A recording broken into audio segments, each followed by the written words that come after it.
नमस्कार दोस्तों, कैसे हो आप सब? आज फिर मैं आपके लिए लेकर आई हूँ एक बहुत ही अच्छी और नई कहानी। हल छठ की कहानी। हल छठ की पूजा का हिंदू धर्म में बहुत अधिक महत्व है। ये व्रत स्त्रियां अपने पुत्र की लंबी आयु के लिए करती हैं।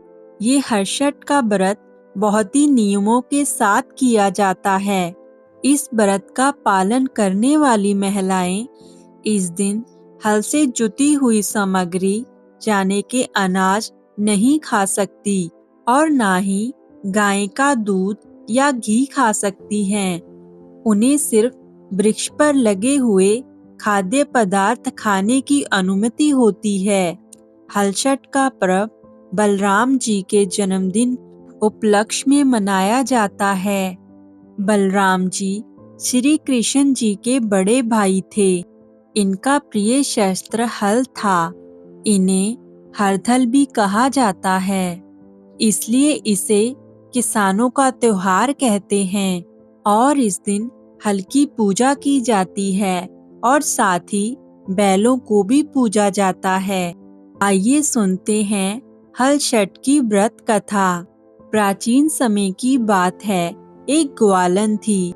वो दूध दही बेचा करती थी और उसका प्रसव काल निकट आ गया था, यानी उसे बच्चा होने वाला था और वो बहुत व्याकुल थी।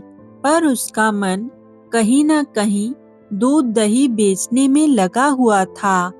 उसने सोचा कि यदि प्रसव हो गया तो मेरा दूध दही यहीं पर पड़ा रह जाएगा और यहीं पर पड़ा पड़ा खराब हो जाएगा।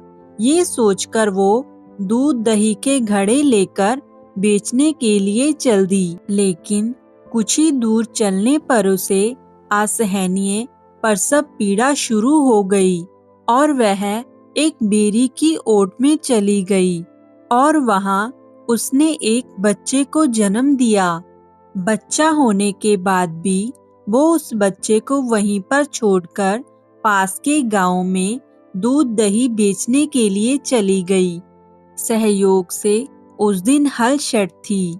व्रत करने वाली महिलाओं को उस दिन गाय का दूध और मक्खन खाना मना था, लेकिन उसने बड़ी चालाकी से गाय के दूध को भैंस का दूध बताकर सीधे साधे गांव वालों को बेच दिया। और उसके ऐसा करने से हल छठ माता क्रोधित हो गई और उधर जिस छरबेरी के नीचे उसने अपने बच्चे को छोड़ा था, उसके पास के खेत में एक किसान था जो हल जोत रहा था। अचानक से उसके बैल भड़क गए और वो वहां से भाग गए और उनका हल उस बालक के शरीर में घुस गया और इस तरह उस बालक की मृत्यु हो गई।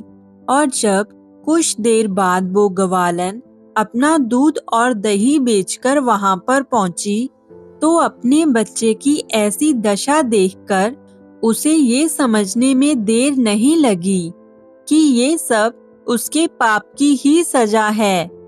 वो सोचने लगी कि यदि मैंने गांव वालों को झूठ बोलकर गाय का दूध नहीं बेचा होता और गांव की स्त्रियों का धर्म भ्रष्ट नहीं किया होता तो मेरे बच्चे की आज ये दशा नहीं होती। इसलिए मुझे जाना चाहिए और गांव वालों को सच बताकर अपना प्रायश्चित करना चाहिए। ऐसा निश्चय कर वो फिर से गांव में पहुंची, जहां उसने वो दूध और दही को बेचा था। वो गली गली घूमकर अपने किए पर शर्मिंदा होने लगी और माफी मांगने लगी। और तब वहां की स्त्रियों ने उस पर रहम खाकर उसे क्षमा कर दिया और उसे आशीर्वाद दिया। और बहुत सारी स्त्रियों का आशीर्वाद लेने के बाद जब वो फिर से उस झरबेरी के नीचे पहुंची तो ये देखकर आश्चर्यचकित रह गई कि वहां उसका पुत्र जीवित अवस्था में था।